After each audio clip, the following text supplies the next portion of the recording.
Saludos solidarios, nuevamente hemos estado compartiendo con varios compañeros día tras día, y para los que se están incorporando a las jornadas este día, pues bienvenidos. Mi nombre es Samuel Villatoro. Vamos a abordar el tema de genocidio, terrorismo de Estado, desapariciones forzadas y especialmente en lo particular de Guatemala, en mi caso, ¿no?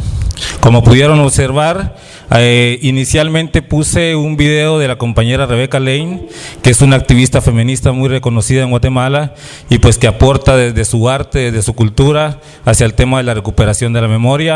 Es una de las fundadoras de Hijos Guatemala también, a la cual nosotros pues también como fundación y como familiares de desaparecidos pues tenemos una amistad de hermandad en Guatemala. El segundo video pues dicta alguna parte o la representación de una familia de esas 45,000 que les he mencionado ya en días anteriores, de las atrocidades cometidas en Guatemala.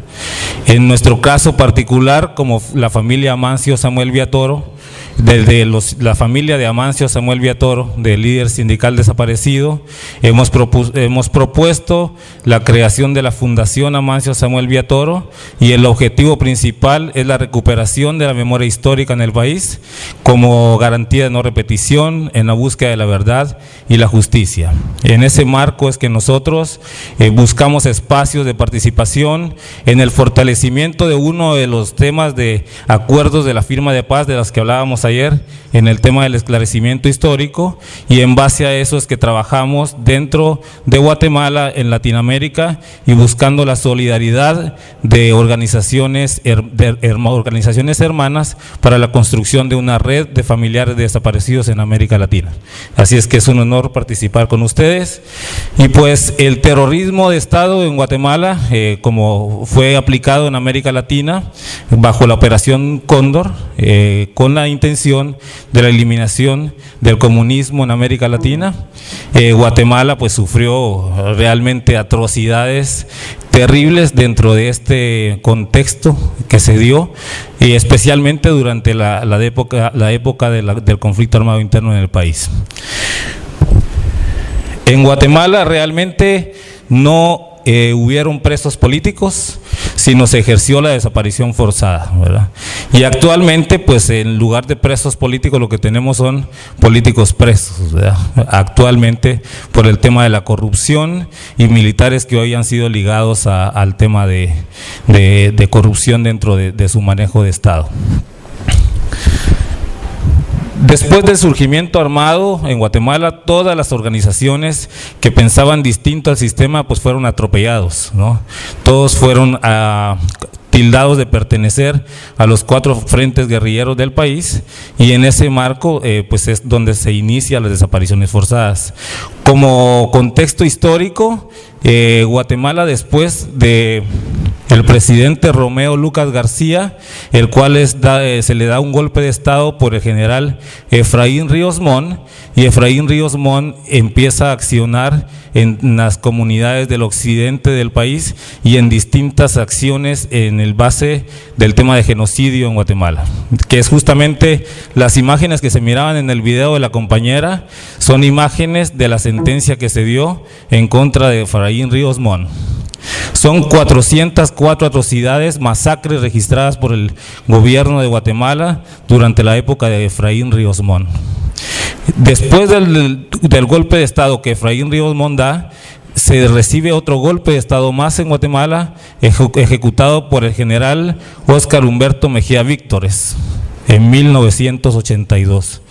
A finales de 1982, y después de las atrocidades que se estaban cometiendo en el altiplano en el tema de genocidio, Mejía Víctores empieza a accionar en contra de las organizaciones urbanas en el país, y es donde ejerce de las desapariciones forzadas, y específicamente en el área sindical, estudiantil y organizaciones de la ciudad de Guatemala.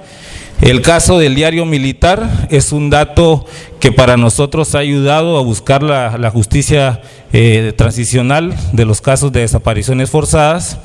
Es el registro de 183 personas desaparecidas. Durante la época de 1983 a 1985, en ese documento que ustedes pudieron ver en el video, nos ha ayudado en gran manera para el esclarecimiento por lo menos de 183 desaparecidos. En ese documento se obtiene información valiosísima que nosotros podemos garantizar existen documentos de ese tipo en toda América Latina. Y lo único es buscar el esclarecimiento de esos documentos, ¿no? Ese documento, a la vez de tener información valiosísima para poder alcanzar o buscar la justicia en Guatemala, también trae momentos difíciles de dolor para 183 víctimas de este diario.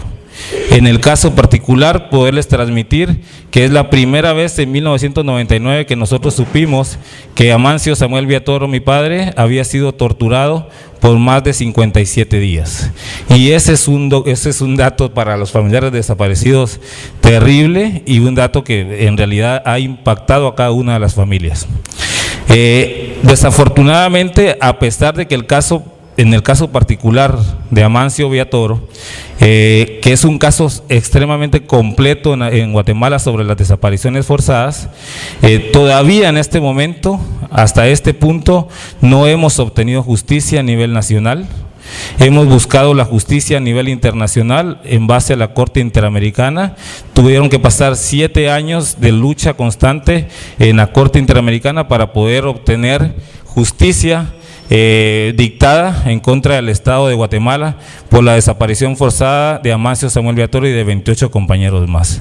Es uno de los primeros avances en contra de desaparición forzada y de sentencias que obtenemos, que 4 años después todavía el Estado de Guatemala continúa en un desacato, no ha podido transmitir ni cumplir con ninguno de los temas de la sentencia, y a nivel nacional, a pesar de contar con el caso completo como el diario militar, datos de dónde fue desaparecido, dónde fue enterrado en un antiguo destacamento militar, aparte de contar con la osamenta que hoy en día está en el Museo de los Mártires, todavía no hay ningún avance en el tema de justicia nacional. Es una breve síntesis de lo que sucede hoy en día, 30 años después, en base a los desaparecidos en Guatemala y en base a la justicia transicional y a la forma brutal que el Estado de Guatemala ejerció en contra de la organización.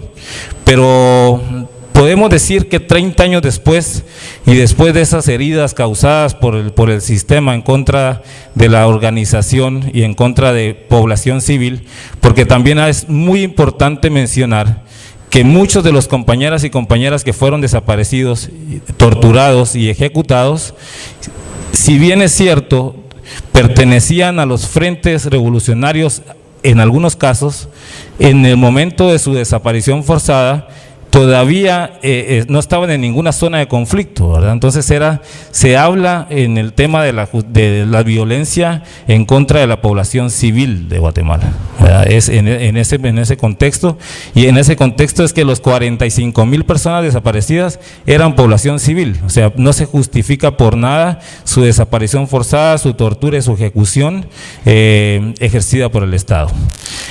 Creo que posterior, si alguien tuviera una pregunta para poder ampliar más el tema, es tan difícil transmitir en primer lugar el dolor de 45,000 familias, y en segundo lugar, para mí todavía resulta un poco difícil poder transmitirles a ustedes esta historia, porque esta historia no está siendo contada desde un punto de vista académico, sino un punto de vista de la vivencia de un familiar desaparecido, de alguien que sufrió esas atrocidades en representación de 45,000 familias que en este momento todavía continúan teniendo el terror absoluto impuesto.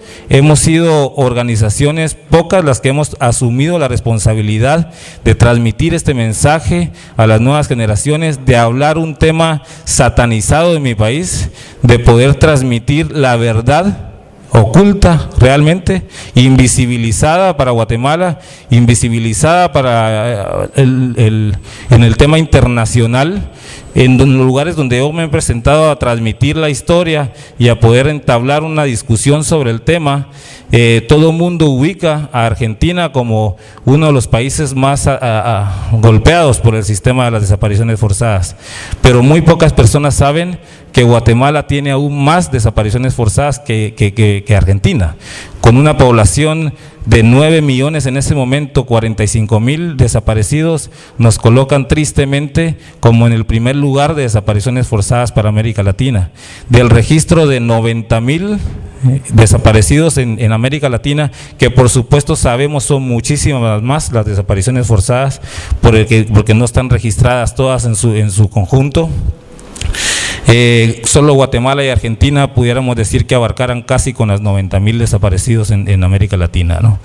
Bajo dictaduras militares, pero mucho ojo también, porque hoy en día las desapariciones forzadas siguen realizándose por gobiernos teóricamente democráticamente electos, ¿no? Desde que nosotros propusimos el tema de las desapariciones forzadas, hemos sido solidarios, muy solidarios, y por ejemplo con los compañeros, con los 45 de compañeros estudiantes de Ayotzinapa, por ejemplo, ¿verdad? Atrocidades que continúan ejerciéndose hoy en este momento por gobiernos legalmente electos, si se pudiese llamar así, ¿verdad? Entonces la solidaridad internacional para el respaldo de este tema a nosotros en Guatemala nos favorece enormemente para poder tener la confianza de que por lo menos la comunidad internacional respalde nuestra lucha en Guatemala de este tema que estamos planteando, vuelvo a repetir, bajo situaciones difíciles, porque los responsables que realizaron estas atrocidades en Guatemala están hoy gobernando el país. Están protegidos bajo ese manto de la política en Guatemala y todavía no pueden ser, y de hecho muchos tienen la inmunidad política y bajo esa inmunidad es que logran proteger su libertad, ¿no? Porque muchos de ellos deberían de estar presos y pagando por estos crímenes atroces cometidos en Guatemala. Eso fue en contra de la organización urbana a la que estamos hablando en este momento, ¿verdad? El 21 de junio de 1980 en Guatemala, 27 compañeros de la Central Nacional de Trabajadores están reunidos para pactar temas de la sociedad en ese momento, porque algo muy interesante en los años 80 en Guatemala es que el movimiento sindical no solo se incorporaba a la lucha de la defensa laboral, sino en la lucha de los cambios trascendentales en el país. Y en base a eso es que estaban reunidos en ese momento, en 1980, cuando son secuestrados los 27 compañeros que están reunidos en ese momento. En pleno centro de la ciudad, en pleno día, son desaparecidos y hasta este momento todavía continúan desaparecidos. El 14 de agosto del mismo año, 17 dirigentes más que estaban reunidos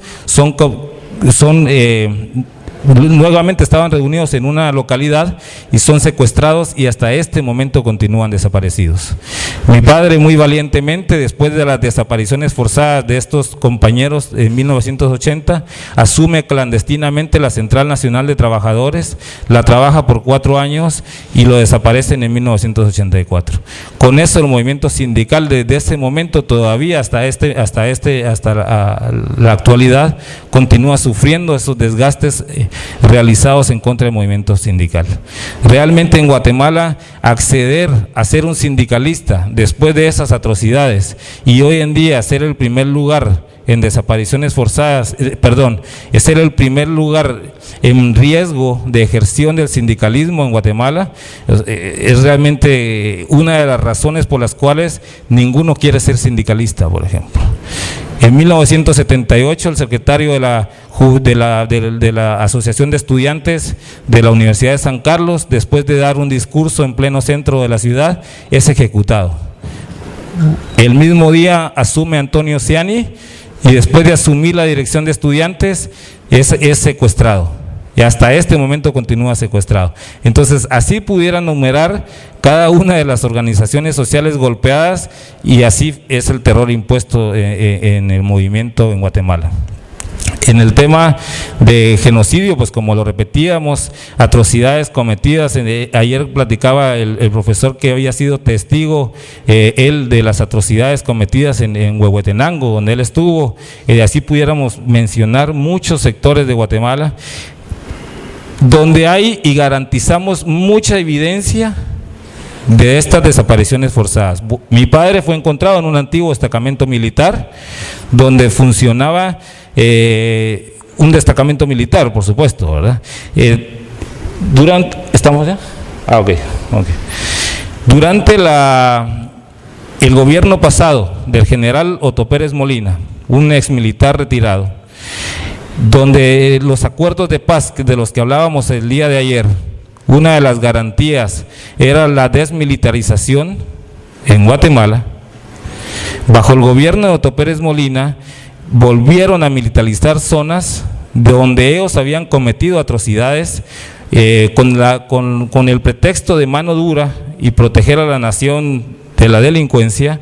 Militarizaron zonas donde garantizamos habían evidencias de cuerpos enterrados en esas zonas militares. Instalaron las zonas para limpiar la zona militar y excavar y sacar toda la evidencia que tenían de compañeras y compañeros desaparecidos. En la fosa, por ejemplo, donde mi padre fue encontrado, se encontraron más de 220 osamentas en ese antiguo destacamento militar, por ejemplo, ¿verdad? Hoy en día, gracias al trabajo de la Fundación de Antropología Forense de Guatemala, que de hecho es necesario mencionar y agradecer, fue fundado por un equipo de antropólogos argentinos y que hoy en día se cuenta con el equipo más sofisticado para América Latina, donado irónicamente por los Estados Unidos a Guatemala por ser el primer lugar de desapariciones forzadas en América Latina, y digo irónicamente porque ellos fueron los que provocaron el conflicto armado en Guatemala. Y después de haber provocado, de alguna manera ellos están hoy donando herramienta para el disque esclarecimiento, que sí nos está sirviendo, por supuesto. Es un equipo sumamente sofisticado.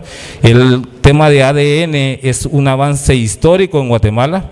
La familia Villatoro fue la primera beneficiada de este sistema sofisticado por medio de identificación del ADN de los huesos. Pero no solamente es el ADN es el 99.9% de certeza que él es. Por ejemplo, cuando le entregan una osamenta a uno diciendo que es el familiar. Las características físicas para la evaluación y los trabajos que el equipo argentino de forenses que llegaron a implementar a Guatemala otorgaron, han ayudado muchísimo en la identificación. Hoy, después de mi padre, de 7 osamentas más, mínimo o casi nada, si se pudiera llamar así, de 45,000, pero es una luz de esperanza que se está creando en este momento, no solo para Guatemala, sino para todas las desapariciones forzadas de América Latina y el mundo. Por ejemplo, ayer Florentino en su participación indicaba sobre lo que se está tratando de hacer para identificar a los 43 compañeros de Ayotzinapa, y que ese tipo de equipo puede ser utilizado plenamente para poder lograr esas identificaciones en el mundo, ¿no? Yo lo dejaría hasta acá por el tema de tiempo. Quisiera ampliarlo muchísimo más. Solo quiero realmente agradecer que hayan escuchado, el poder llevar el mensaje a ustedes sobre el tema de los desaparecidos en Guatemala. Es un tema que para nosotros es importantísimo porque nuestros familiares, nuestros compañeros y compañeras no pueden ser olvidados jamás, y mucho menos, por lo menos, hacer el intento de búsqueda de la verdad y la justicia, y por supuesto de los cuerpos de cada uno de ellos. Así es que muchas gracias. Este es el documento de Diario Militar, es una réplica de lo que es, con registros escalofriantes realmente de la desaparición forzada de cada uno de ellos, el día de su ejecución y algunas torturas que ejercieron en contra de cada uno de los compañeras y compañeros escritos acá. Así es que muchas gracias, y que ojalá pudieran hacerme alguna pregunta para poder ampliar algún tipo de tema más que ustedes quisieran conocer de Guatemala. Gracias. Del 80 al 92 se llevó adelante una guerra popular marxista-leninista-maoísta, Pensamiento Gonzalo, en el Perú. El 92 se da por término. Y esto conlleva también, obviamente, a presos políticos, a exiliados, a desaparecidos, a fosas comunes. En el año 2005-2006 más o menos, el gobierno de Toledo lleva adelante la creación de una Comisión de la Verdad y Reconciliación. Dicha Comisión de la Verdad, que buscaba supuestamente el esclarecimiento de los hechos, lo único que fue es justificar lo que nosotros denunciamos, la línea y política genocida del Estado peruano. Porque ante el proceso revolucionario lo que ellos hicieron es llevar adelante esta política de desaparición, esta política de matanza, porque el año 82 ellos ingresan arrasando con esta política, arrasar todo, quemar todo y matar a todos. Posteriormente, cuando se dan, en el caso de los prisioneros políticos, son centralizados para llevar adelante también una política de genocidio. Se habla, según la Comisión de la Verdad, de 70.000 muertos. En los inicios, ellos responsabilizaban principalmente a las Fuerzas Armadas, pero posteriormente, dicen ellos por su trabajo de investigación que nunca pudieron fundamentarla, luego responsabilizan principalmente a quien llevó adelante la lucha armada, al Partido Comunista del Perú, lo cual nosotros rechazamos tajantemente por las imputaciones que se hizo. El proceso armado en el Perú, 12 años, estuvo sostenido y apoyado por la población, obreros, campesinos, estudiantes, amas de casa. Por eso mismo fueron desaparecidos, por eso mismo fueron descuartizados sus cuerpos, volados sus cuerpos. Y es una falacia y es una imputación que han hecho y que ahora tienen como fuente única la Comisión de la Verdad. Y debo ver que a diferencia de Guatemala, por ejemplo, que a diferencia de Argentina, por lo menos sí avanzaron algunas cuestiones en los reclamos. Nosotros no hemos tenido posibilidad. Se nos ha demonizado de tal manera que se está haciendo consentir de que lo que se hace con los terroristas está bien. Ustedes veían ahí, el doctor Abimael Guzmán Reynoso, en un aislamiento absoluto, que solamente puede verlo sus abogados. No hay posibilidad que lo vea ningún intelectual, ninguno que le entrevista. Entraron, pero para hacer toda una campaña, para decir, sigue dirigiendo y sigue agitando el terrorismo. A ellos, a la reacción peruana, les conviene seguir agitando de que exista y de que existe el terrorismo, pese a que desde el año 92 planteamos el término de la guerra. Y al inicio un acuerdo de paz y posteriormente una solución política, una amnistía y una reconciliación desde la posición proletaria. Pero sin embargo, hay un ensañamiento con los prisioneros políticos. Y nosotros planteamos una solución política, ¿por qué? Porque es una necesidad de la sociedad peruana la democratización. Es una necesidad hoy. Nosotros planteamos paz, desarrollo. Han sido conculcados y negados los derechos de nuestro pueblo. Y con esta legislación antisubversiva, que ellos lo han utilizado como instrumento precisamente para enfrentar el proceso revolucionario, hoy lo extendieron al pueblo. Terminada la guerra desde el 92, esa legislación sigue vigente.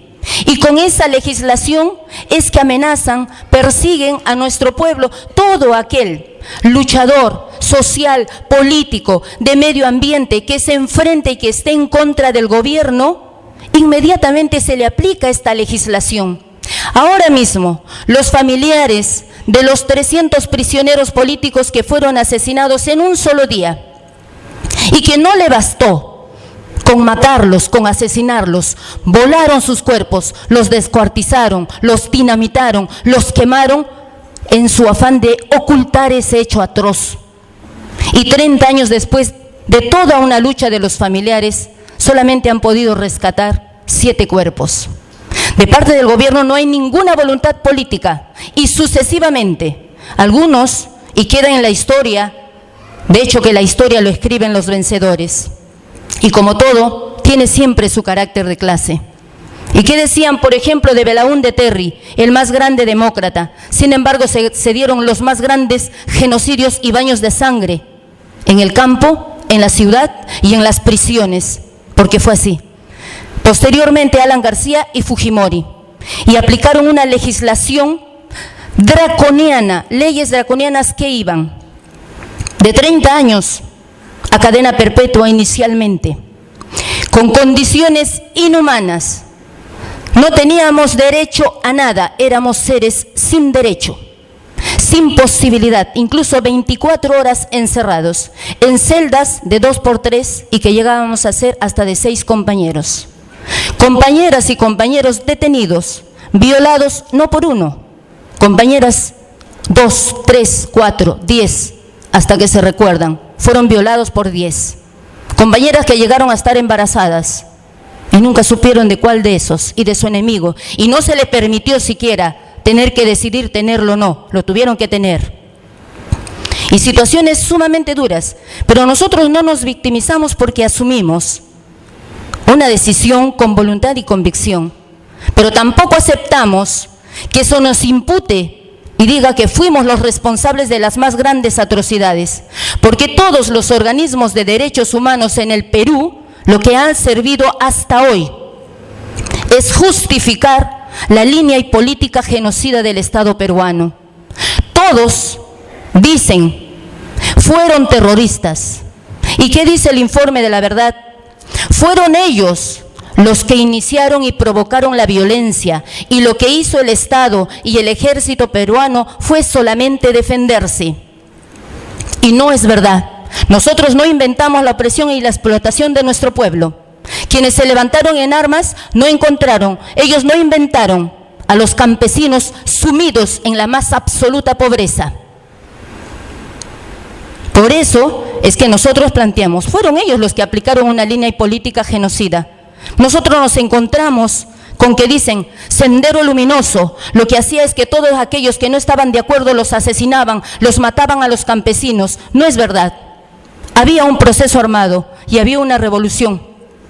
Y nosotros sabemos de que las personas se van definiendo y no es verdad. Fueron ellos que utilizaron a los campesinos como fuerza de choque para enfrentar a la guerrilla, porque también eran campesinos los que estaban dentro de la guerrilla. Si no, no es posible 12 años de guerra popular.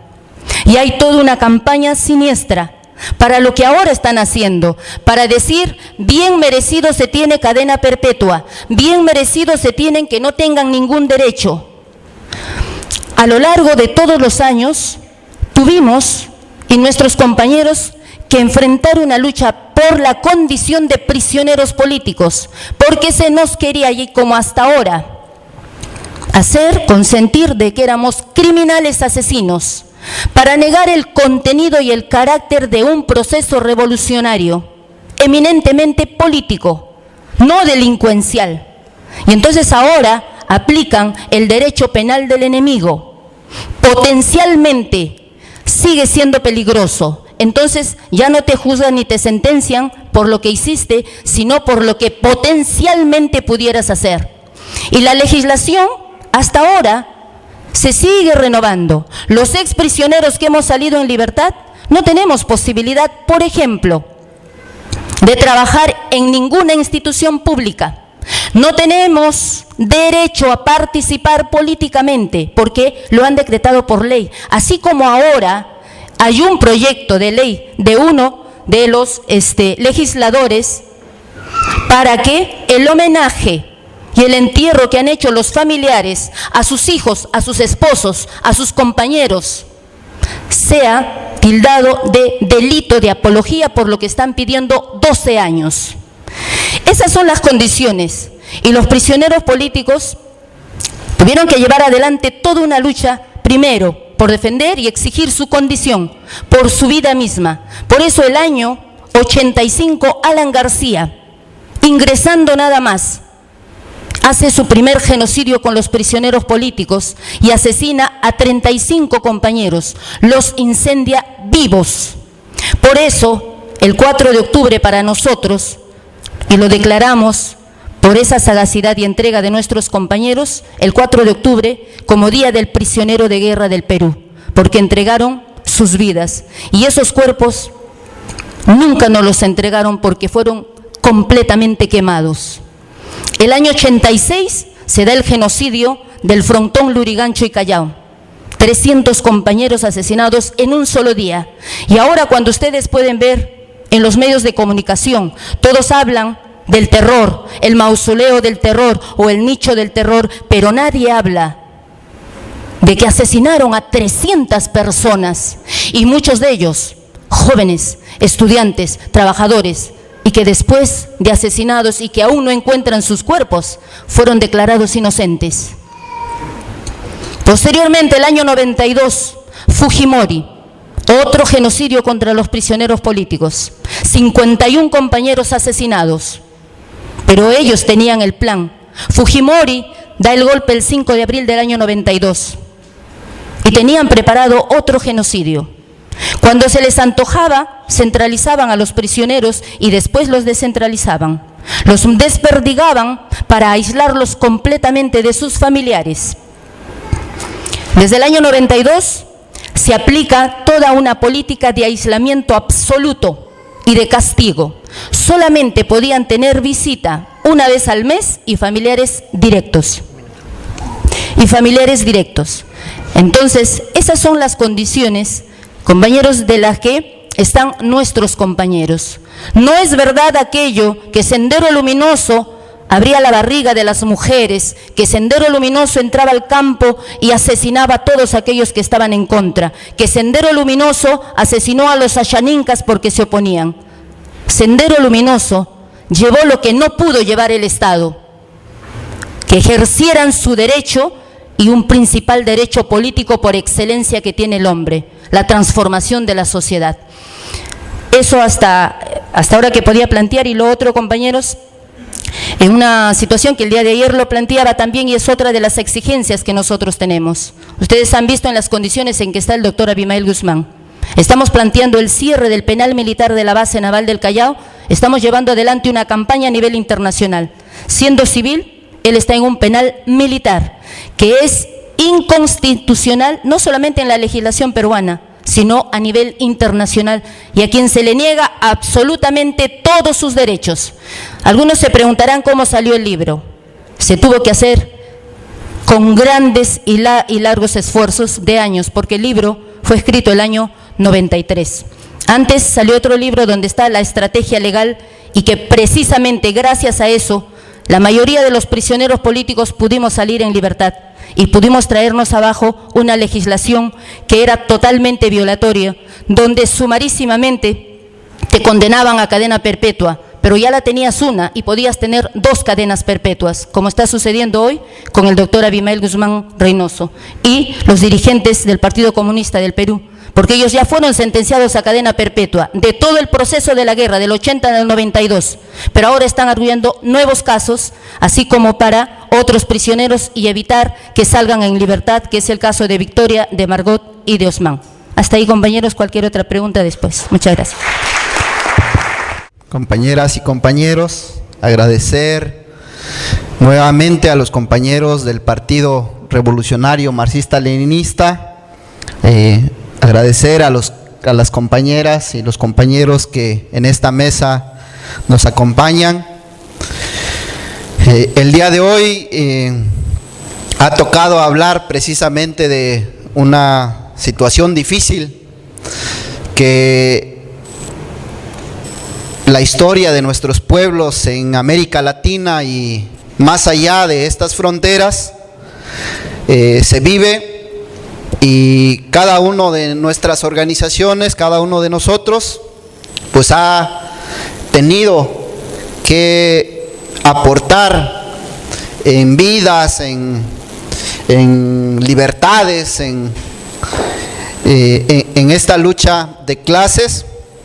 Solamente empezaría refiriendo 2 casos muy actuales. En el caso de México, un día 3 de febrero del año pasado, es decir, hace algunos meses, habíamos regresado de haber visitado Guatemala y haber conocido la historia de Samuel Villatoro. En este caso, regresando a la Ciudad de México, recibía la noticia de que el compañero Gustavo Alejandro Salgado Delgado estaba desaparecido y no se localizaba en ninguna parte.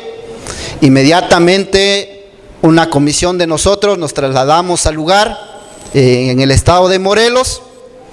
5 horas después, en un paraje encontrábamos, ni siquiera la policía localizó el cuerpo, fue una brigada de nuestra organización, encontró al compañero con rasgos de tortura en todo el cuerpo y desprendido su cabeza del cuerpo y con las manos totalmente cercenadas. No lográbamos comprender cuál era el mensaje o cuál era el contenido, la situación el día 4 de febrero del 2015, sino que en el transcurso de la tarde y al otro día todos los titulares de la prensa nacional decían: un comunista había sido degollado. Ese era el mensaje que se nos mandaba para aterrorizar, para sembrar un ejemplo de cuál era el nivel que consideraba el gobierno mexicano, no solamente a nuestra organización, sino al conjunto del movimiento, que estamos hablando de un movimiento que venía creciendo en los últimos meses. Esta es la historia de un compañero que tenía 32 años en ese momento, un compañero que estaba dedicado de tiempo completo a nuestra organización, a la labor política, organizando a campesinos, a obreros. Había dirigido un movimiento magisterial en ese estado de manera importante unos años antes, y así como el caso de nuestro camarada Gustavo Alejandro Salgado Delgado, que es una situación muy fresca todavía. Acaban de dictarle 32 años a 4 de los responsables materiales, 32 años de prisión. Incluso nosotros decimos que el Estado en todo momento intentó ocultar la situación de la responsabilidad de estos asesinos, pero el Estado no quiere reconocer que este crimen es un crimen político, porque para nosotros detrás de esa ejecución y la forma en cómo se trató en los medios de comunicación, evidentemente hubo quien dio la orden. ¿De dónde salió la orden? ¿Cómo se orquestó este asesinato? El objetivo político de este asesinato son situaciones que hasta este momento no están esclarecidos. Meses antes, el caso de los 43 estudiantes, de igual manera, saben ustedes que no solamente es el caso de los 43 estudiantes, sino otros 3 asesinados. En el caso de Julio César Mondragón, que era uno de los más jóvenes de los estudiantes de Ayotzinapa, no solamente fue asesinado, sino que fue prácticamente desmembrado todo su rostro. En el momento en que se encontró al compañero Julio César, estaba totalmente desfigurada de la cara. Y este hecho ahora está probado que fueron elementos del ejército mexicano que hicieron esa atrocidad contra el compañero. El caso de los 43, de igual manera, ya el día de antier expresaba el agradecimiento al pueblo argentino, en particular al equipo argentino de antropología forense, porque no solamente ha aportado, como en el caso de Guatemala, sino es ya una aportación del movimiento del pueblo argentino a estos casos de atrocidad que se cometen, y no fue hasta su intervención en primera instancia cuando empezamos a saber que el caso de los 43 no es cierto que fue solamente una banda de criminales del narcotráfico quienes se llevaron a los 43, sino ahora actualmente se sabe que varios de ellos estuvieron en el cuartel militar, que fueron conducidos por la Policía Federal a ciertos puntos, que la Policía Federal, el presidente municipal, el gobernador del estado estaban perfectamente coordinados con la delincuencia organizada con los paramilitares, que la delincuencia organizada ahora funge como el papel de paramilitares en el caso de México, y en muchos casos desde luego también ha sido así, tuvieron que ver en la desaparición de los 43 estudiantes. Sin embargo, hasta la fecha hay 110 detenidos por el caso de los 43, pero ninguno está siendo acusado por desaparición forzada. Los acusan de delincuencia organizada, los acusan de homicidio en algunos de los casos, pero el Estado quiere negar que en el caso de los 43 hay un delito de lesa humanidad, que es la desaparición forzada, y por el cual el movimiento hoy se mantiene vigente, y como cada 26 de cada mes, desde octubre del 2014, estamos permanentemente movilizados en nuestro país por exigir la presentación con vida, porque hasta el momento no se presentaron restos que dijeron que eran de los 43, y hasta la fecha no está probado de que sean restos de los 43. Este proceso, de tal manera que se mantiene vigente. Vamos a continuar y seguimos pidiendo solidaridad a nivel internacional para continuar con la exigencia de la presentación con vida de los 43 compañeros.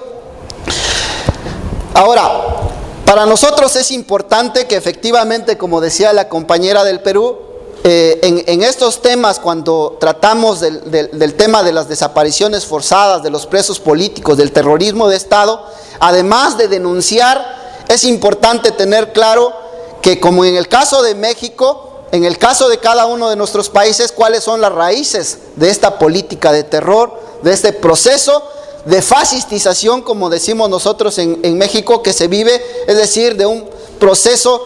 Si bien en nuestro país, por ejemplo, no vivimos la dictadura de los militares, como en la mayoría de los casos de América Latina. Sin embargo, compañeros, nosotros decíamos que era la dictadura perfecta, porque bajo una cariz de gobiernos civiles ocurrieron casi las mismas atrocidades que se vivió en los años 60, 70 y 80 en nuestro país, que lo conocemos como el periodo de la Guerra Sucia.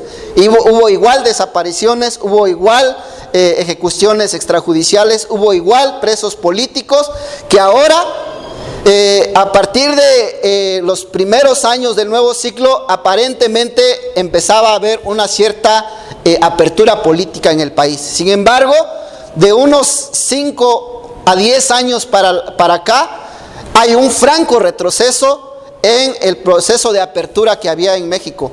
Hay un proceso de fascistización, hay un proceso de derechización del Estado mexicano, en medio del cual todas estas atrocidades, como está la historia del caso de Gustavo Salgado, como está la historia de los 43, se van repitiendo de manera permanente en el país. Estoy hablando de que en los últimos 10 años hay 300 a 350,000 muertos en el país de una denominada guerra contra el narcotráfico, que no es tal, que no es una guerra contra el narcotráfico, sino es el combate de ciertos cárteles para respaldar a otros cárteles en nuestro país. Hay 27,000 desaparecidos, y se han encontrado en esta misma semana en la zona donde fueron desaparecidos los estudiantes de Ayotzinapa, que por cierto, el día antier, hace 2-3 días, fueron ejecutados otros 2 estudiantes de la misma normal de Ayotzinapa.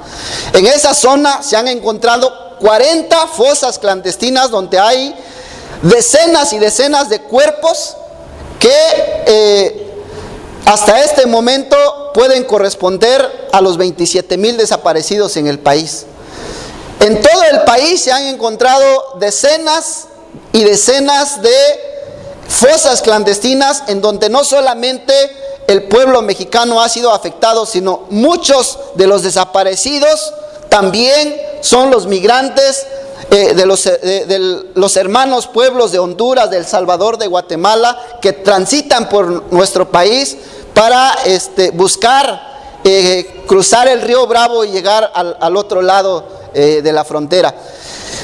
Toda esta situación, compañeras y compañeros, nosotros lo estamos viendo como parte de una estrategia general, de una tendencia general que se vive a nivel internacional, en donde nuevamente las tendencias fascistas quieren levantar cabeza en medio de una crisis económica a nivel internacional.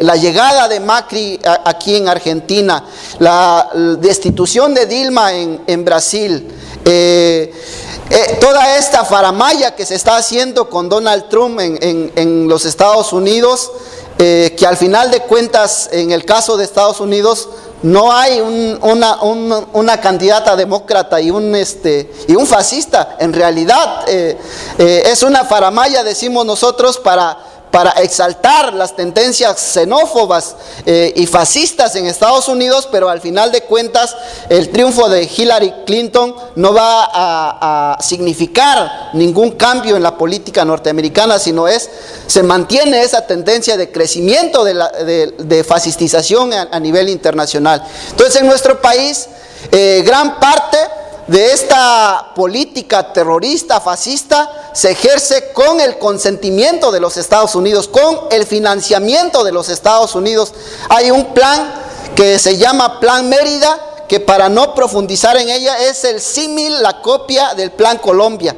De tal manera que los paramilitares, de igual manera que en lo que va del periodo de Peña Nieto, hay 100, además de Gustavo Alejandro Salgado Delgado, hay 100 dirigentes sociales que han sido ejecutados de la misma manera como se hace en Colombia. Es decir, los paramilitares que operan en motocicleta llegan, asesinan y desaparecen en las narices del ejército, de la policía y de todos los cuerpos, frente a las cámaras, que en todo el país prácticamente hay cámaras, y es imposible que los grupos paramilitares operen sin el consentimiento del Estado.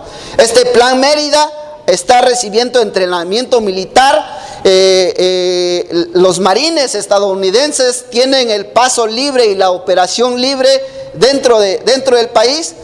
Y entonces nosotros decimos, no hay ninguna guerra contra el narcotráfico, porque ¿cómo puede ser posible que tienen dispuesto toda la tecnología del mundo, la mejor? Desde el Pentágono se vigila todos los movimientos en el país, y que se les escape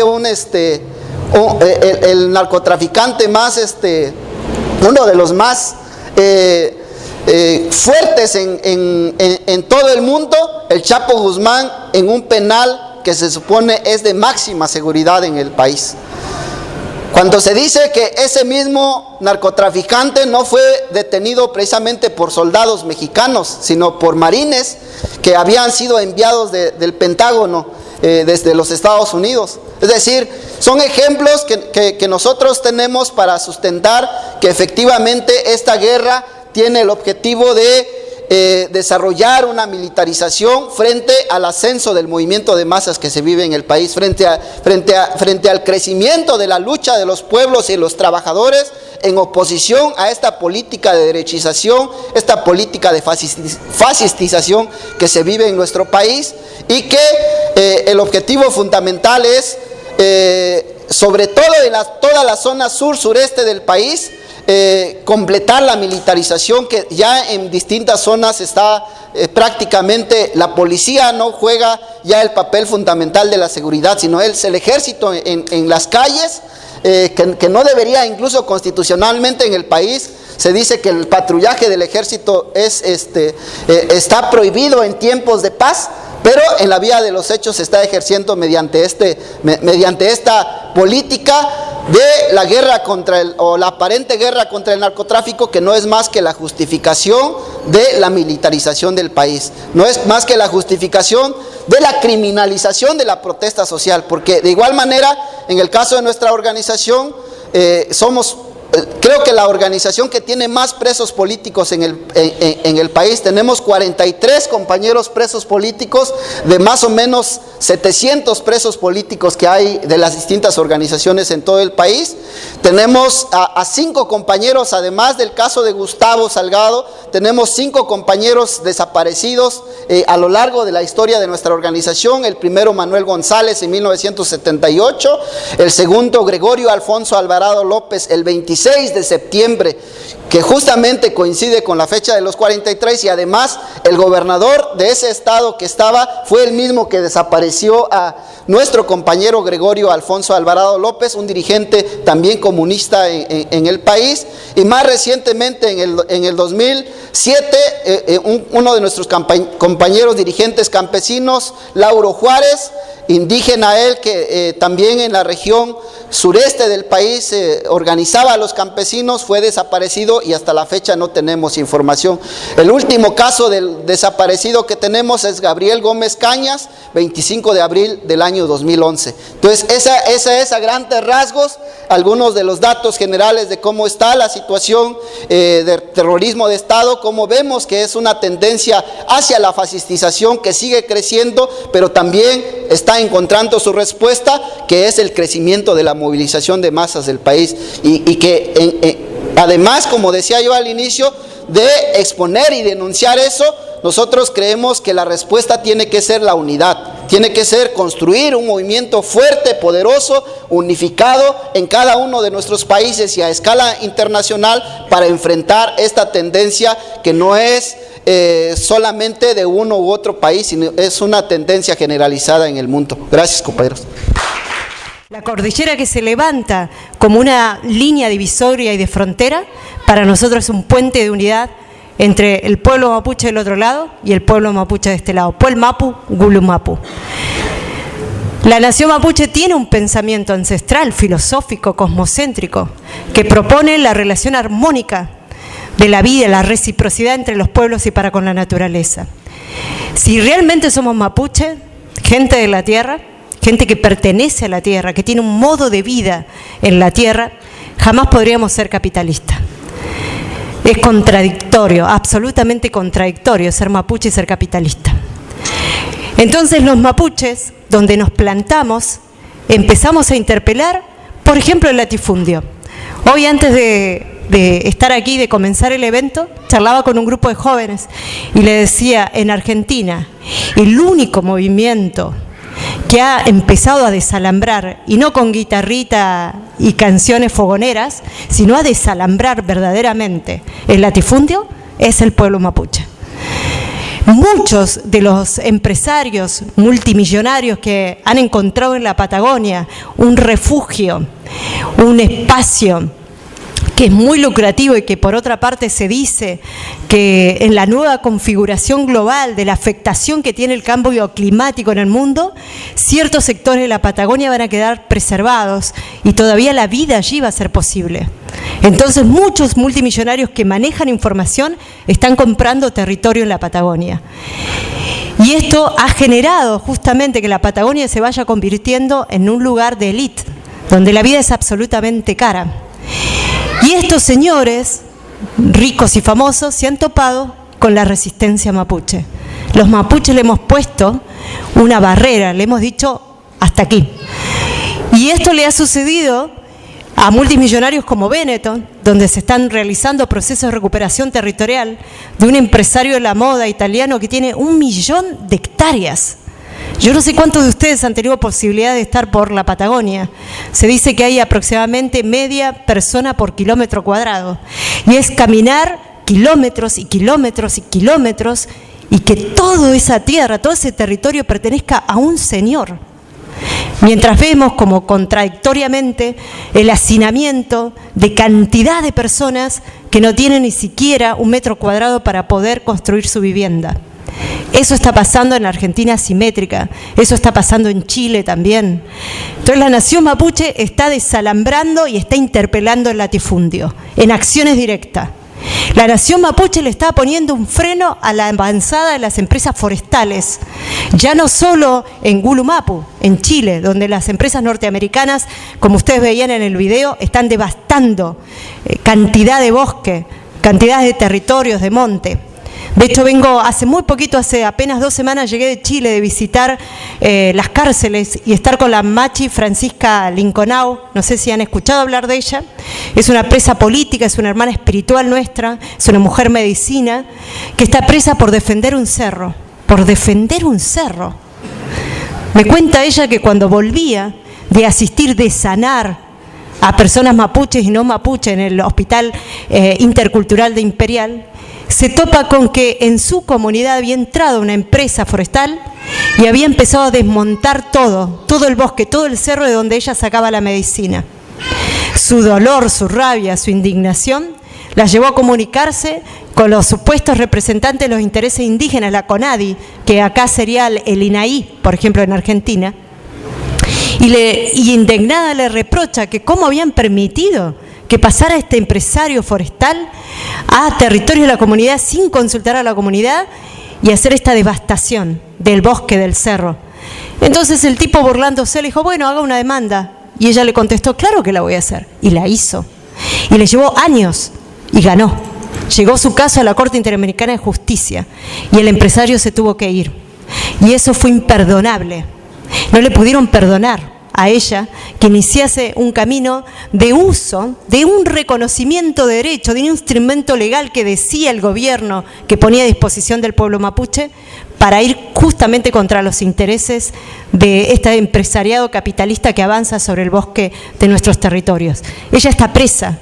Se la acusa de haber asesinado a unos ancianos, unos empresarios, el caso Lusinger, que tiene alrededor de 11 detenidos, condenados algunos de ellos, por homicidio. Ella ni siquiera conoce al resto de los hermanos mapuches presos. Es como si estuvieran juzgando a alguien de Rosario por un delito que se cometió en Tucumán. Ella nunca estuvo en ese lugar y está presa. Se está enfermando, porque además las machis no pueden estar lejos de su lugar de ceremonia, de su reue, del lugar donde nutren su sabiduría y su poder para poder sanar. Se está haciendo una campaña internacional para que se la libere. ¿Qué está pasando con el pueblo mapuche? ¿Cómo se va configurando este escenario de terrorismo de Estado? Los acuerdos últimos que ha firmado el gobierno macrista con el gobierno chileno, el acuerdo bilateral para el fortalecimiento informático de la frontera, para que los servicios de inteligencia chilenos operen sobre los territorios mapuches, porque hay, por supuesto, una elaboración de la hipótesis conflicto del tema mapuche. Las empresas en Chile no tienen garantías, porque, por ejemplo, le voy a dar el ejemplo de los intereses forestales, después ya vamos a entrar a las petroleras, a las mineras. Los hermanos mapuches, los Lamguén, cortan la ruta, detienen a las empresas que llevan esa cantidad de madera que ustedes vieron ahí.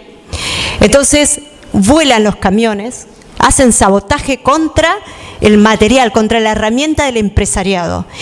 No ha muerto, no hemos tenido ni una víctima de parte de los en manos del pueblo mapuche. El pueblo mapuche es un pueblo que está generando una revolución sin disparar un solo tiro.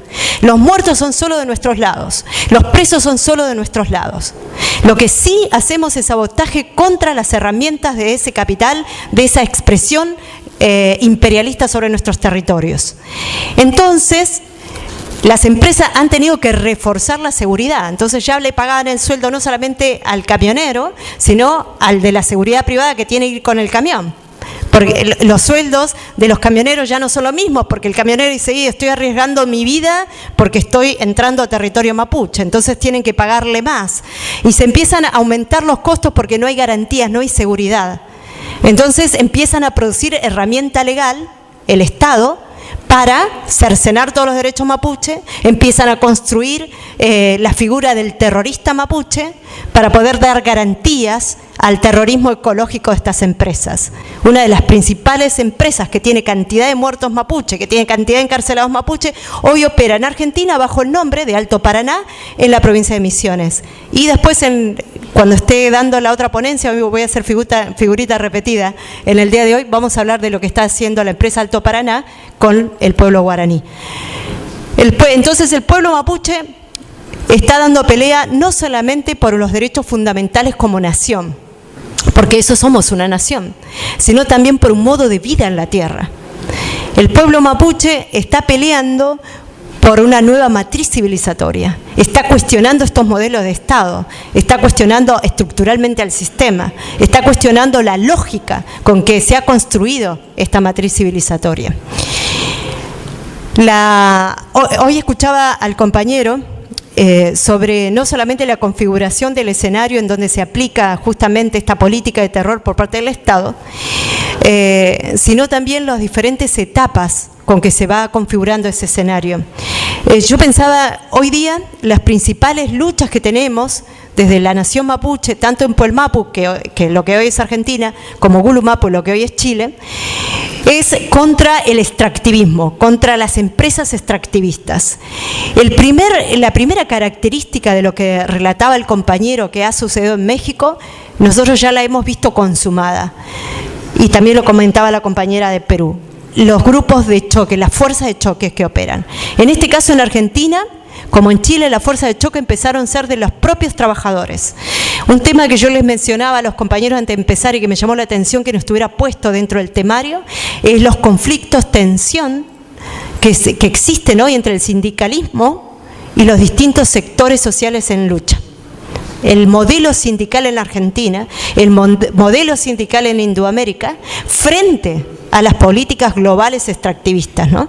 Ese es un tema muy interesante que habría que analizarlo. No tengo tiempo, me dijeron que tengo un minuto, miren, 500 años 13.000 años de historia y tengo un minuto para resumirles a ustedes cómo estamos los mapuches peleando. Entonces, tenemos a las fuerzas de choque que operan como vestidos como trabajadores de las petroleras, como trabajadores de las mineras, como trabajadores de las forestales, y se plantea los mapuches terroristas versus los trabajadores que ven amenazada su fuente de trabajo. Los trabajadores defienden el modelo de desarrollo y progreso del país. Los mapuches están contra el desarrollo. ¿Se acuerdan la otredad construida para justificar la campaña del desierto, la pacificación de la Araucanía? Hoy también, otra vez, reconstruyen esa otredad, nosotros los mapuches terroristas, entre comillas, yendo en contra del avance de desarrollo económico del país. El segundo paso, el sicarismo. Los sicarios llegaron a Argentina. No es un fenómeno de Guatemala, no es un fenómeno en México, hay sicarios en Argentina y después, si se quedan a la jornada cuando abordemos el tema de cómo están operando las forestales en Misiones, vamos a hablar sobre el sicarismo. Pero los sicarios es una práctica que lamentablemente se está extendiendo fundamentalmente en los epicentros de conflictos extractivistas donde se pone en juego los intereses económicos millonarios de las empresas. ¿Qué nos preocupa? Que esto continúa recrudeciéndose y se busque construir escenarios para justificar la creación de los paramilitares. Entonces, para no llegar a esta situación tenemos que estar alerta y conocer profundamente los escenarios de conflicto y cómo se van desarrollando esta situación de tensión entre los pueblos afectados por el extractivismo y fundamentalmente los pueblos que somos naciones sin Estado. A veces en Argentina, por el desconocimiento que hay sobre el movimiento indígena, se piensa que somos todo lo mismo y se cree que somos un movimiento homogéneo y no es real. Partimos que en Indoamérica hay como dos construcciones fundamentales. Ustedes me callan cuando se completa el minuto, calculo que ya se completó, ¿no? Les digo rápidamente, están los estados religiosos, los pueblos que provienen de estados religiosos, mayas, incas, aztecas, que se conoce en la historia como las grandes civilizaciones. Por supuesto, esa comparación de grandes civilizaciones lo hace la cultura dominante, ¿no? Los opresores. Y luego estamos nosotras, las naciones sin Estado. Las naciones sin Estado que construíamos el poder desde la horizontalidad y que teníamos preceptos que surgían justamente de la convivencia armónica con la naturaleza. Esa población indoamericana de naciones sin Estado no ha borrado desde su memoria la geopolítica ancestral. Eso continúa en nosotros. Seguimos sintiéndonos parte de un solo pueblo, de una misma naturaleza y seguimos defendiendo ese derecho a la vida y a la espiritualidad. Hay un montón de otros elementos que están contribuyendo también a la construcción de esa otredad que pretende ser manifestada a la opinión pública como terrorista, que en el caso del pueblo mapuche. Muchas expresiones religiosas financiadas de la CIA, muchas. Tenemos las comunidades invadidas por expresiones religiosas ajenas. ¿Y por qué? ¿Por qué de repente ahora grandes fundaciones? Voy a dar un ejemplo de una organización, una ONG muy conocida en Argentina que se llama Conciencia Solidaria. ¿Cuántos la conocen a Conciencia Solidaria? Conciencia Solidaria es una ONG que es la pata de un sector New Age, de una expresión mística que es financiada desde Miami. ¿Y saben quién es su representante legal y una de sus principales patrocinadoras jurídicas en Argentina? Lilita Carrió, a quien se la vincula nada más ni nada menos que al sionismo en Argentina. Entonces no es casualidad que Conciencia Solidaria aparezca metida en cuanto conflicto indígena hay o cuanto conflicto ambiental se suscita, ¿no? Entonces, la preocupación nuestra es ¿por qué se está atacando también a la espiritualidad mapuche? ¿Por qué hay una cacería de machis, como se dijo hace tiempo, la cacería de brujas? ¿Por qué? ¿Por qué ahora van contra los machis? Iban contra los huichafes, los guerreros, iban contra los loncos y ahora van contra nuestras autoridades espirituales. Porque la espiritualidad mapuche nos estructura, porque nos sentimos parte de la tierra, porque creemos que no solamente hay que ir contra un modelo económico, estamos cuestionando el antropocentrismo, estamos cuestionando el materialismo, estamos cuestionando el individualismo, el patriarcado, el racismo. ¿Y en dónde encontramos el fundamento y el espíritu de la lucha de la nación mapuche? En la tierra. Mapuche es gente de la tierra. Sin tierra no podemos pararnos como mapuche. Entonces el territorio nos constituye, el territorio nos fortalece y la propia tierra nos indica cómo cabalgar en la lucha por la libre determinación de nuestro pueblo. ¿Quiénes logran generar ese fortalecimiento moral, espiritual, filosófico? Nuestras machis. Entonces es necesario encarcelarla, es necesario silenciarla. Entonces la lucha de la nación mapuche no solamente es una lucha política, también es una lucha espiritual. Y entonces estamos en este camino de ir tratando de generar espacios de reflexión, de acercarnos, de que ustedes nos conozcan, de que conozcan de qué se trata nuestra lucha, qué es lo que está pasando. Hay centenares de presos políticos en el lado chileno y en la Argentina hay muchísimos judicializados. Tenemos situaciones de mucha persecución, y ya cierro, en la ciudad de Esquel. No sé si ustedes se enteraron que el año pasado se encontró una carpeta de espionaje ilegal que hicieron servicios de inteligencia a todos los militantes antimineros, a todos los luchadores de la Asamblea No a la Mina, pero había un expediente muy grueso de los activistas mapuches. Y entre los activistas aparezco yo también, que era muy gracioso porque era la que mayor cantidad de prontuario tenía. Y entonces hicimos una presentación contra la Fiscalía y contra el Estado por estas fichas ilegales, y lo que estamos viendo es que están los servicios de inteligencia muy preocupados, estudiando la hipótesis conflicto mapuche ahí en territorios, porque tenemos la minera, las petroleras. Es decir, si el pueblo mapuche buscara la independencia, la economía chilena y argentina quedarían completamente colapsada y no sabrían qué hacer, porque de nuestro territorio, de la Gualmapu, se saca el petróleo, están los principales puertos de exportación minera, están las forestales también operando, están las represas, en fin, nutrimos la economía del Estado chileno y el Estado argentino. Por ahora, quédense tranquilos, no estamos planteando la independencia. Después, en la segunda parte de mi exposición, voy a explicar la tendencia a la que pertenezco y por qué creo que es el camino a seguir. Pero en principio contarles entonces que aquí en Argentina hay una nación, un pueblo que se ha puesto de pie, un pueblo que está decidido a recuperar su identidad, su memoria, su dignidad, y que además de plantear un conflicto, de plantear una lucha absolutamente confrontativa contra el Estado y contra el sistema, está construyendo una propuesta y quiere articularla con ustedes. Como decía el Toki Lefcharo, Lautaro, Marichi Hueu, 10 veces venceremos. Compañeros, en la historia del mundo se ven tendencias, imposiciones de injusticia permanentes. Cuando nosotros vemos la historia del capitalismo, tenemos que considerarla como un movimiento revolucionario, porque se oponía al feudalismo. Y hay un error en el bien intencionado Adam Smith. ¿Por qué? Porque cuando él expone su sistema económico de libre comercio, lo que no entiende es que lo que sí percibía como su principal enemigo sería el monopolio, pero que el monopolio era inherente a la construcción de ese libre comercio y del capitalismo en general. El capitalismo, como nos dicen nuestros maestros, ha tenido fases y llegamos ahora a una de estas fases, de estas últimas fases, y llegamos a través de innumerables luchas.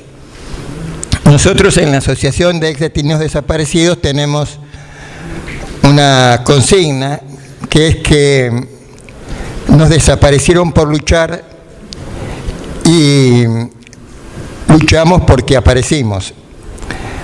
Pero no es porque sí la lucha por la lucha, sino porque tenemos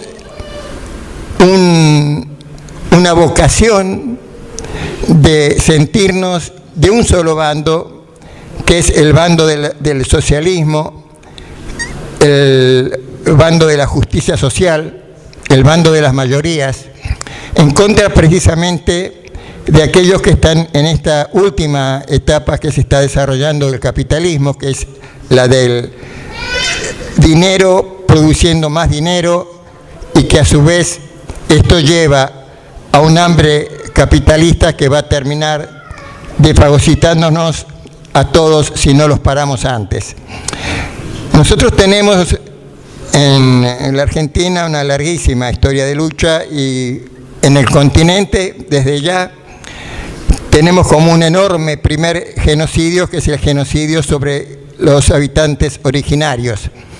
En estos días tendríamos que lamentarnos por lo que el capitalismo llamó durante mucho tiempo el descubrimiento de América, de una América supuestamente despoblada, en la que habrían llegado europeos a llenarnos de cultura, sabiduría y bienestar para las mayorías. Sabemos que esto no es así, sabemos que el continente estaba poblado por millones, sabemos que existían poderosísimas culturas ancestrales, bueno, algo ya dijo la compañera y seguirá en su próxima exposición, pero con el devenir del tiempo, y para acotar, tenemos en la Argentina una particularidad. Podríamos decir que existe un momento que es un momento clave, que es la revolución del año 30. La revolución del año 30, ¿qué hace? Expone, por un lado, la sujeción del poder judicial a los intereses de los poderosos, y a través de una acordada nefasta legaliza lo que fue un golpe absolutamente antidemocrático, que fue el de el general Uriburu. No quiere esto significar ningún juicio de valor respecto del gobierno desalojado, porque ese gobierno, el gobierno desalojado, había sido responsable de la matanza de 1.800 peones rurales en la Patagonia, muchos de ellos chilenos, desde ya. Y esta matanza, ¿por qué se produjo? Porque existía un reclamo por cuestiones mínimas, las cuestiones mínimas que describió Bayer en su monumental obra sobre la Patagonia trágica. Se refería a un botiquín mínimo, a la comida diaria, a horas mínimas de descanso y de trabajo, etcétera, etcétera. Se les respondió con balas y asesinatos. Pero lo que sí es cierto es que ese era un gobierno elegido por las mayorías. Y este gobierno elegido por las mayorías fue derrocado por un golpe militar sostenido por un aparato legal absolutamente dependiente de los intereses que nosotros combatimos. Luego vienen en 2 años distintos presidentes en la Argentina, Rawson, Farrell, y hasta que llega por el GO, o sea, el Grupo de Oficiales Unidos, un golpe, lo que ahora sería un golpe blando, llega Perón al poder. Años 46, 52, su primera presidencia, y sería la segunda 52-58, según la legislación electoral de esa época. Este también fue un gobierno elegido por las mayorías. En el año 55 se produce el golpe militar de la llamada Revolución Libertadora. Otra expresión de clasismo, otra expresión del odio de clases de los sectores dominantes, no los sectores del gobierno, los sectores dominantes que pretendían matar a Perón. Y por eso es que, como una muestra de su odio de clase, producen una matanza en la Plaza de Mayo en junio del 55 y descargan sus bombas antes de huir a Uruguay. Descargan sus bombas no ya con la posibilidad de dañar a Perón, que era su enemigo principal, sino de dañar a la clase trabajadora que estaba allí en la plaza reunida. Tampoco hay acá expresión ninguna calificatoria del gobierno peronista, pero sí que era un gobierno de las mayorías.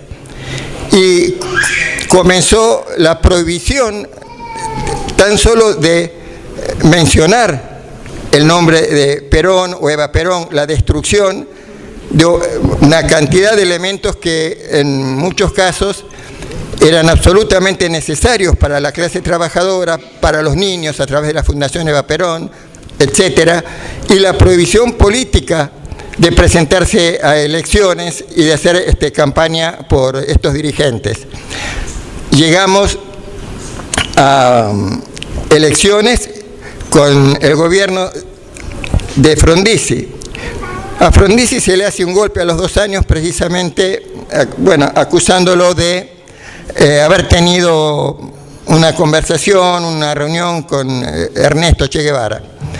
En realidad, otra vez conflictos de intereses y la apuesta como cabeza civil de ese golpe al general Guido. Esto desemboca en elecciones, el triunfo de Ilia y otra vez golpe militar de Onganía, que produce la noche de los bastones largos en las universidades nacionales, con el éxodo de luminarias que conocemos. Y luego de esto, Leviston, Lanuse, elecciones, nuevamente un gobierno de mayorías en el poder. Duró muy poco el gobierno de Cámpora. Llega gobiernos con otros aires, gobiernos esta vez sí constitucionales, pero ya dirigidos de una derecha feroz. El mismo presidente Perón lo dirigía, el presidente popular de los 2 primeros gobiernos peronistas, es el que promueve el desplazamiento de Cámpora y pone en su lugar a gente de la derecha y de la ultraderecha. Lastiri, viene la creación de las 3A, el hostigamiento de las masas populares, la persecución a los militantes revolucionarios y el golpe del 76. Excusa para este golpe la lucha contra el terrorismo. A partir del año 76 lo que se realiza es una cacería. No existía fuerza armada en condiciones de cuestionar el poder a las fuerzas militares. Ocurre que el gobierno de Isabel Martínez de Perón les había hecho innumerables concesiones, pero no las suficientes para detener a estos genocidas. Tuvimos hasta el 83, hasta diciembre del 83, este gobierno que es derrotado en Malvinas, este ejército de ocupación, el ejército militar. Esto de alguna forma promueve que hubiera elecciones en el año 83 y esto había dejado una secuela, más de una secuela. Una secuela fue el aumento de la deuda nacional, que había pasado de 7.200 a 42.000 millones de dólares, y una secuela de muertos, desaparecidos y de presos políticos. Y estábamos ya los que habíamos salido de las cárceles, los que habíamos pasado por los campos de concentración, tratando de reagruparnos, de unirnos y de persistir en la lucha. A través, digamos, de la necesidad de vincularnos entre pares, es que se crea un nuevo organismo de derechos humanos, que es la Asociación de Ex Detenidos Desaparecidos. Existían otras, existía Madres, Abuelas, la Liga Argentina por los Derechos Humanos, que es la decana, pero no existía una que nos representara cabalmente. A través de allí empezamos con nuestros reclamos. Nuestros reclamos tenían dos sentidos. Un sentido muy importante fue, y sigue siendo, el encarcelamiento de los culpables. Pero no es el más importante. El más importante es la denuncia del accionar de los gobiernos capitalistas y la reivindicación de la lucha de nuestros compañeros detenidos desaparecidos, de los objetivos, de los ideales de estos compañeros, que lo que pretendían era precisamente la anulación de las clases, la eliminación de las enormes diferencias entre los que todo tienen y los que nada tienen. Hemos pasado por muchas etapas. Hubo personas incluso que venían de otros campos. El caso de Augusto Conte MacDonald, el caso, bueno, no estoy recordando, otro de los fundadores del CELS, del Centro de Estudios Legales y Sociales, Mignone. El caso de Mignone, había perdido la hija, que pese a haber sido funcionarios de gobiernos de derecha anteriores, al ser golpeados por la desaparición, en el caso de la hija de Mignone, era trabajadora social en las villas del barrio de Flores, en la capital federal. Estaba, por supuesto, con la tendencia de los curas del tercer mundo. Y esto lo lleva a crear un nuevo organismo de derechos humanos que en principio nos prestó una enorme colaboración, asesorándonos y llevando los juicios adelante a través, entre otros, del doctor Brocken, de Luis Zamora y de Parrilli. Tuvimos etapas muy difíciles, como fueron las etapas de punto final y obediencia de vida, que llegaron a hacer bajar los brazos a algunos, y en el caso de Conte MacDonald no pudo resistir esta situación y se suicidó, desgraciadamente. Pero esto duró hasta el momento en que se cumplieron los 20 años del golpe militar, o sea, en el año 96. A través de esto empieza a trabajar en España el juez Garzón, y nosotros nos movilizamos para hacer denuncias en el campo internacional. Irrumpe una nueva agrupación que es Hijos de Detenidos Desaparecidos, y así es como llegamos a la anulación de las leyes de impunidad.